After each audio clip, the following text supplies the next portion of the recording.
Like, all right. So in the last class, we talked about the macroscopic and the microscopic adaptations of leaves, right?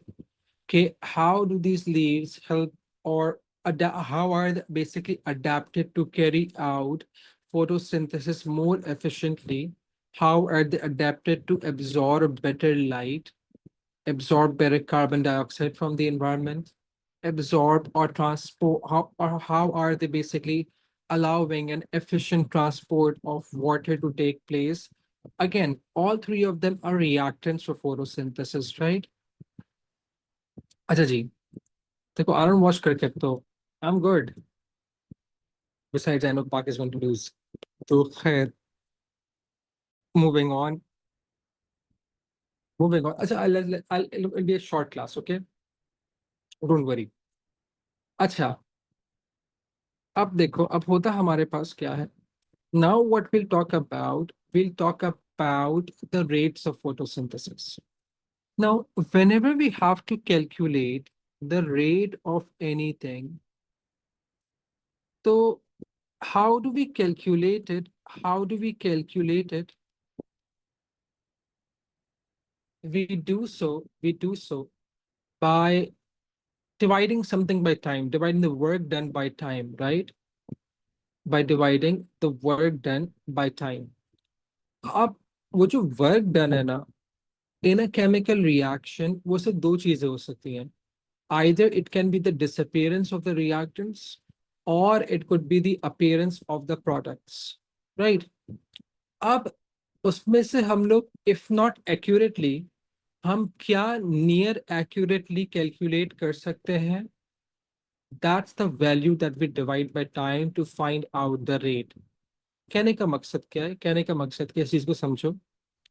If I would write the equation for photosynthesis once again, so it's 6 molecules of carbon dioxide plus 6 molecules of water in the presence of light, we can produce, the plant produces glucose and 6 molecules of oxygen, right? Out of all of this, using the laboratory apparatus only, what can I calculate? I cannot calculate the volume of CO2 that is being taken in by the plant. मैं नहीं कर सकता, मेरे पास इतना hi tech apparatus नहीं होता. हाँ, but I can calculate the volume of water that the plants are taking up using a device called as a potometer. ये आगे जाके हम लोग पढ़ेंगे. I'll show you how a potometer looks like.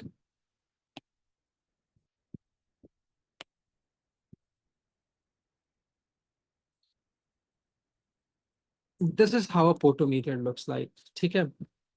तो लेकिन फोटोमीटर तो मुझे ये बता रहे कि हमारे पास टोटल जो वाटर एब्जॉर्ब हुआ है वो कितना है, ठीक है. लेकिन वो सारा का सारा वाटर जो प्लांट एब्जॉर्ब करे वो सारा का सारा फोटोसिंथेसिस में इस्तेमाल थोड़ी कर रहा है. Most of it is lost into the environment. तो मुझे कैसे पता चला कि अच्छा इसने इतना वाटर एब्जॉर्ब टेकअप करा, इतना एनवायरनमेंट में लूज हो गया? मैं तो सिर्फ टेकअप कैलकुलेट कर सकता हूँ ना. मैं थोड़ी वही मालूम कर रहा हूँ कि अच्छा वो उसने एनवायरनमेंट में कितना लूज करा, कितना उसने फोटोसिंथेसिस के अंदर इस्तेमाल करा. Similarly we can not calculate कैसे कितनी light, percentage of light absorb हो रही है, कितनी रिफ्लेक्ट हो रही है, कितनी रिफ्लेक्ट ऑफ हो रही है, कितनी एब्जॉर्ब भी नहीं हो रही, कितनी सिर्फ ट्रांसमिट हो रही है लीफ के through. Similarly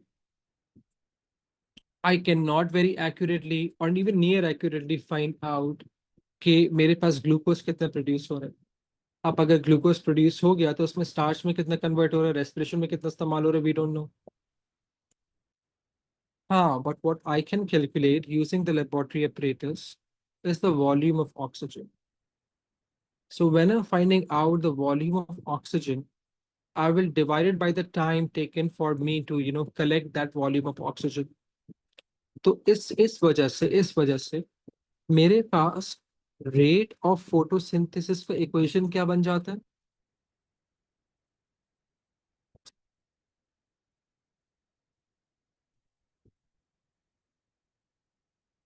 So rate of photosynthesis is equals to volume of oxygen that is removed from the plant, ठीक है,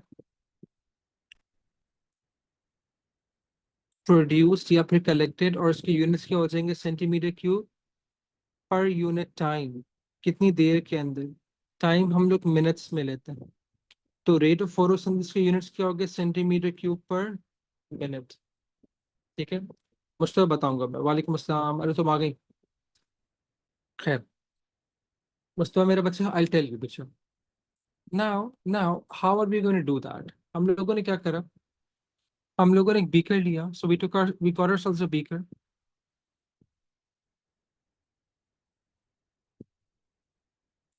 and in this beaker we put a water plant. For example, मैंने एक pond weed या फिर एक seaweed ले ली। Fresh water तो मैं pond weed ले लेता हूँ। One of the pond weeds that we have is called as elodie,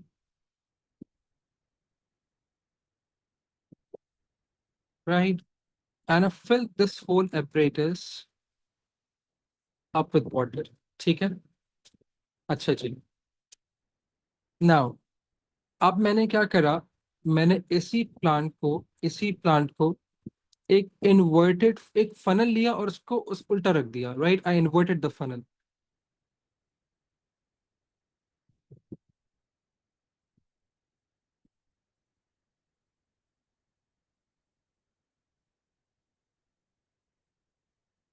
right. ठीक है जी। ना, अब क्या होगा बच्चे लोग हमारे पास, अब क्या होगा हमारे पास, initially it was looking like a very weird funny. खैर, अब हम लोगों ने क्या करा, again I am carrying all of this out in the dark. ठीक है, now I close this particular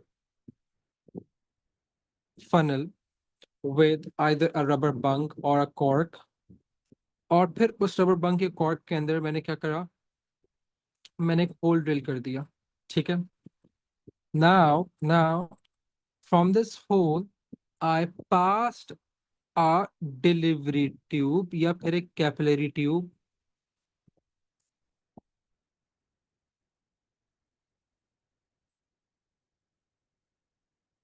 right. और इस डिलीवरी ट्यूब के अंदर मैंने एक गैस सिरिंज लगा दिया। नाउ प्लीज रिमेम्बर, हमारे पास जो गैस सिरिंज होते हैं उनका जो प्लंजर होता है ना, plunger is thing that you pull, वो ग्लास से बना हुआ होता है। सो उससे हमारे पास क्या होता है कि हल्का सा भी प्रेशर आता है ना, glass when it sliding over glass, वो फ्रिक्शन प्रोड्यूस नहीं करता।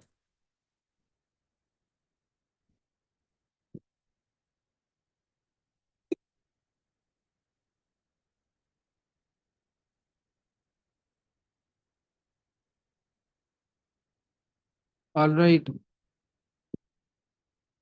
Inner peace. खैर, ओके, कम बैक हियर। अब से तो सो व्हाट हैपेंड वाज, अब इसके ऊपर ना मार्किंग भी हुई थी, इस गैस सिरिंज के ऊपर, कि कितना वॉल्यूम ऑफ ऑक्सीजन कलेक्ट हुआ है। और उसके साथ साथ यहाँ उसका जीरो मार्क के ऊपर हम लोगों ने एक प्लंजर भी रखा हुआ था। So this is the plunger of the gas syringe. काफी बड़ा हो गया लेकिन we can work with it.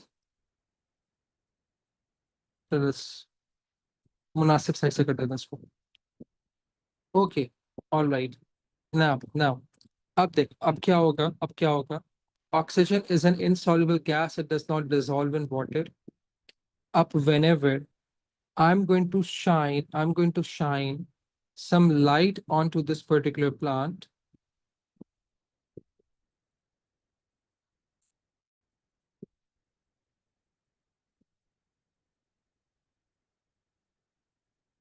what's going to happen is going to start photosynthesizing.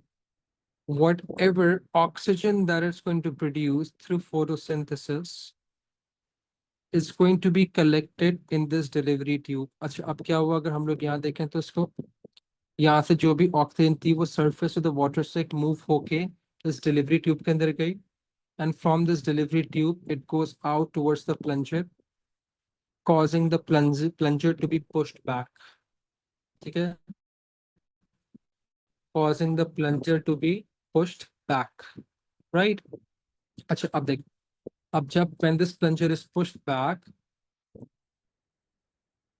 Now मुझे यहाँ से पता लग गया कि अच्छा इसके अंदर यहाँ ये 15 cm³ ऑक्सीजन कलेक्ट हुई. Let's say I was carrying this experiment, or rather I carried this experiment out for about 5 minutes. तो मैंने क्या देखा कि अच्छा 5 मिनट के अंदर, 5 मिनट के अंदर कितना वॉल्यूम ऑक्सीजन कलेक्ट हुआ? 15 cm³.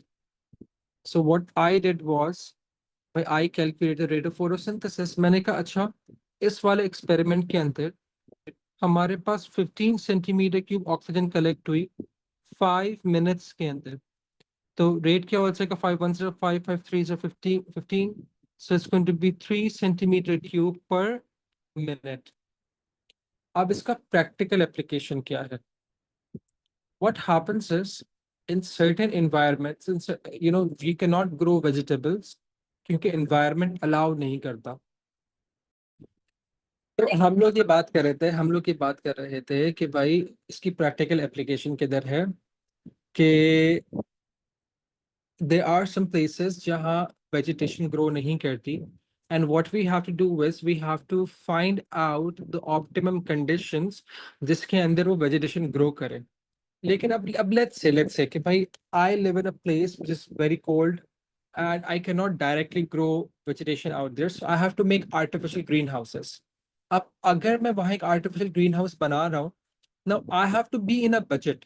अब मुझे पता है कि रेट्स ऑफ फोटोस वाटर के अलावा रेट्स ऑफ फोटोसिंथेसिस को तीन चीजें एक्ट करेंगे, अफेक्ट करेंगी. कौन कौन सी?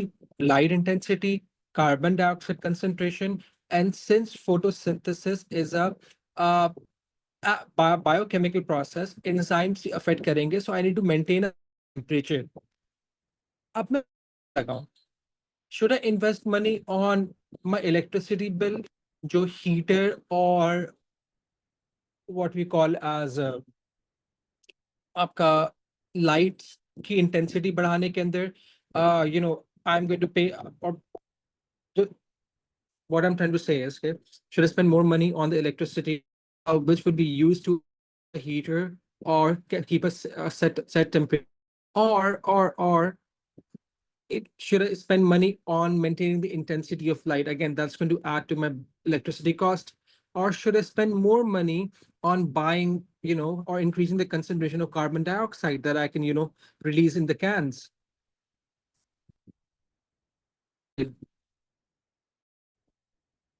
I have no idea. Uh, I watch football. I don't watch cricket. Come back here. ठीक है. तो अब मैंने क्या करा? अब मैंने यही apparatus इस्तेमाल करा, and I can replace the plant, right? And I can change the conditions. Right? For example, what I did was, I know that there are three factors affecting rate of photosynthesis.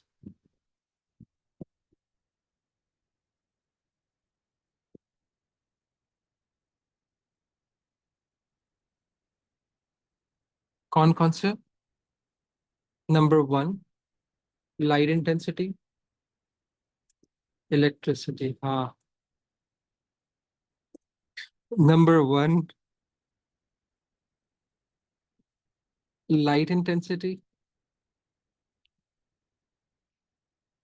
which will affect the light dependent reactions. Number two, carbon dioxide concentration, which will affect the light independent reaction. और enzymes को कौन affect करेगा? Temperature. ठीक है. अब जिस तरीके से ऊपर एपरेटस थे ना, मैंने इस तरीके के 7 एपरेटस लिए. ठीक है. Number 2 Texas. हाँ हाँ. अच्छा, अब इस तरीके से मैंने ना, I took about 6 or 7 apparatuses and I made a graph. इस ग्राफ के ऊपर मैंने एक्स एक्सिस के ऊपर लाइट इंटेंसिटी रखा. Now I wanted to see the effect of light intensity on the rate of photosynthesis. Light intensity watts के अंदर होती है. जितना बल्ब की पावर बढ़ेगी उतना ही लाइट इंटेंसिटी बढ़ेगा. ठीक है. वॉटेज बढ़ेगी. ठीक है। और हमारे पास वाई एक्सिस के ऊपर रेट ऑफ फोटोसिंथेसिस आ जाएगा। ठीक है, इसके यूनिट्स क्या होंगे? सेंटीमीटर क्यूब्स पर मिनट।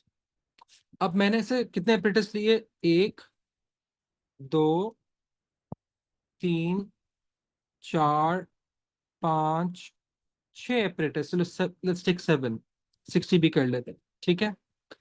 कहने का मकसद क्या है कि I kept each of those 7 apparatuses in a different intensity of light, ranging from 0 watts to 60 watts.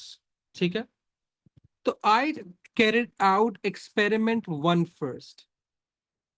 इस एक्सपेरिमेंट 1 के अंदर मैं लाइट इंटेंसिटी तो बढ़ाते जा रहा था, लेकिन मैंने क्या चीज सेम रखी? सबके साथ temperature. I gave them a temperature of 25 degree Celsius. दूसरी चीज, I kept the carbon dioxide concentration the same as the atmospheric CO2, 0.04%। अब मेरा ग्राफ कुछ यूं बना।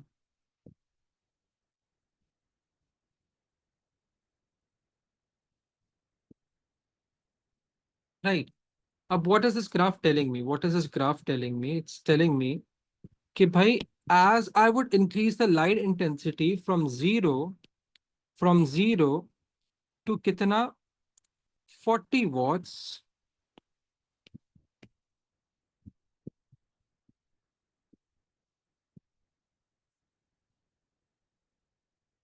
फ्रॉम जीरो टू कितना वॉट्स, टू 40 वॉट्स। राइट। मेरा रेट ऑफ फोटोसिंथेसिस बढ़ता जा रहा है, इस बात को समझो। ठीक है। I am going to leave it here. I am going to carry out experiment 2 and 3 in the next class. Right. बस इस बात को समझ लो। मैं क्या देख रहा हूँ कि फ्रॉम 0 to 40 वॉट्स, अगर मैं लाइट इंटेंसिटी बढ़ाते जा रहा हूँ तो मेरा रेट ऑफ फोटोसिंथेसिस भी बढ़ता जा रहा है। At 0 watts the rate of photosynthesis was 0। Right. At 1 it increased. Sorry, at 10 watts, जब मैंने लाइट इंटेंसिटी बढ़ाई 0 से 10 वॉट्स पे ले गया, तो मेरा रेट ऑफ फोटोसिंथेसिस भी बढ़ गया। जब मैंने 20 वॉट्स पे लाइट करी, लाइट इंटेंसिटी और बढ़ा दी, मेरा रेट ऑफ फोटोसिंथेसिस और बढ़ गया। And this kept on happening till 40 watts, where the rate of photosynthesis is the highest. Right? ठीक है। Now, अभी तक मेरे पास all throughout this slope limiting factor क्या था? Light intensity. कि लाइट इंटेंसिटी जितनी कम थी उतना रेट ऑफ फोटोसिंथेसिस भी कम था। हाँ, अगर मैं लाइट इंटेंसिटी बढ़ाऊंगा तो रेट ऑफ फोटोसिंथेसिस बढ़ जाएगा। मेरे बच्चों, एक चीज याद रख लो, एक चीज याद रख लो। Now make a point it कि कभी भी लिमिटिंग फैक्टर वाले ग्राफ्स आएंगे ना, हमेशा यूं होगा। ठीक है। What is the limiting factor? मैं बता रहा हूं। हमने कहा the variable on the x axis acts as a limiting factor till the slope। अब बात ही आती कि sir, okay that's fine, but what in the world even is a limiting factor? Limiting factor कोई से भी ऐसा वेरिएबल होता है जो रेट को बढ़ने से रोके। वो उसको कम नहीं कर रहा, वो उसको बस और इंक्रीज नहीं होने दे रहा। मतलब it's practically the same way as कि भाई, I let's say my car can go up to 180 kilometers per hour, for example, right? But on a busy road, I can't take it up to 100 even। वो गाड़ी 100 की speed तक आराम से जा सकती है, लेकिन मैं उसको क्यों लेकर नहीं जा पा रहा हूँ? क्योंकि the roads, right, the let's say the potholes in on the roads, the traffic, they are not allowing me to do so। तो वो क्या कर रहे हैं? वो मेरी स्पीड को बढ़ने से रोक रहे हैं। They are the limiting factor. Right. अब देखो, as long, so limiting factor के बारे में हम लोग लिख लेते हैं क्या है? एनी वेरिएबल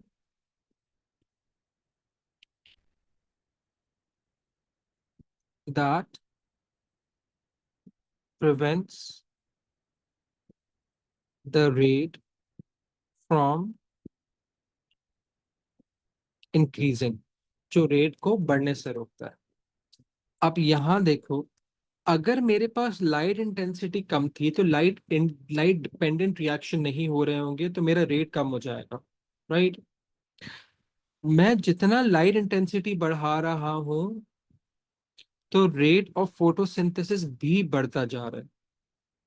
तो यहां तक अगर लाइट इंटेंसिटी स्लोप पे लाइट इंटेंसिटी अगर कम होगी तो रेट ऑफ फोटोसिंथेसिस नहीं बढ़ा ना। तो मतलब light intensity is the one that's preventing the rate of photosynthesis from increasing. So light intensity is a limiting factor. कब तक? Till the slope. लेकिन जब मेरे पास प्लेटू रीच हो गया है, लेट्स से भाई from 40 watts all the way till 60 watts, मैं लाइट इंटेंसिटी को बढ़ा दूं, मैं लाइट इंटेंसिटी को वापस 40 पे कर दूं, रेट पे कोई फर्क नहीं पड़ रहा। The rate is not increasing. That means on the plateau, even if I'm increasing the light intensity from 40 to 50 watts, from 60 to 40, 50 to 60 watts, it has no effect. That means light intensity is no longer preventing the rate from increasing, क्योंकि मैं light intensity तो बढ़ा रहा हूं लेकिन मेरा rate नहीं बढ़ रहा। सो जब भी प्लेटू आता है, the variable that is on the x-axis is no longer the limiting factor, other variables will be। तो इस प्लेटू के ऊपर कौन कौन लिमिटिंग फैक्टर हो सकता है? Number one, temperature. Number two, CO2 concentration. ठीक है। देखो, अच्छा, why does it not have any effect? Zero, no light, that's a control. Light के बगैर अगर लाइट नहीं हुई तो बिल्कुल भी नहीं होगा। देखो मनाहिल, इसलिए नहीं हो रहा, मैं लाइट इंटेंसिटी बढ़ा रहा हूँ, मेरे पास लाइट डिपेंडेंट रिएक्शन तो बढ़ते जा रहे हैं, बहुत सारे वाटर मॉलिक्यूल्स हाइड्रोजन में ब्रेक होते जा रहे हैं, लेकिन मेरे पास कार्बन डाइऑक्साइड कंसंट्रेशन कम है। तो even though I have a lot of hydrogens, I don't have enough carbon dioxide to fix them with it, to make them join up with it, right? The temperature might not be high enough, might not be optimum for the enzyme that is responsible for carrying this out. तो light तो बहुत ज्यादा है, light मुझे hydrogen तो produce करके दे रही है, लेकिन photosynthesis not only the light dependent reaction, right? It's a combination of both of these stages. Do we get this, Manayil?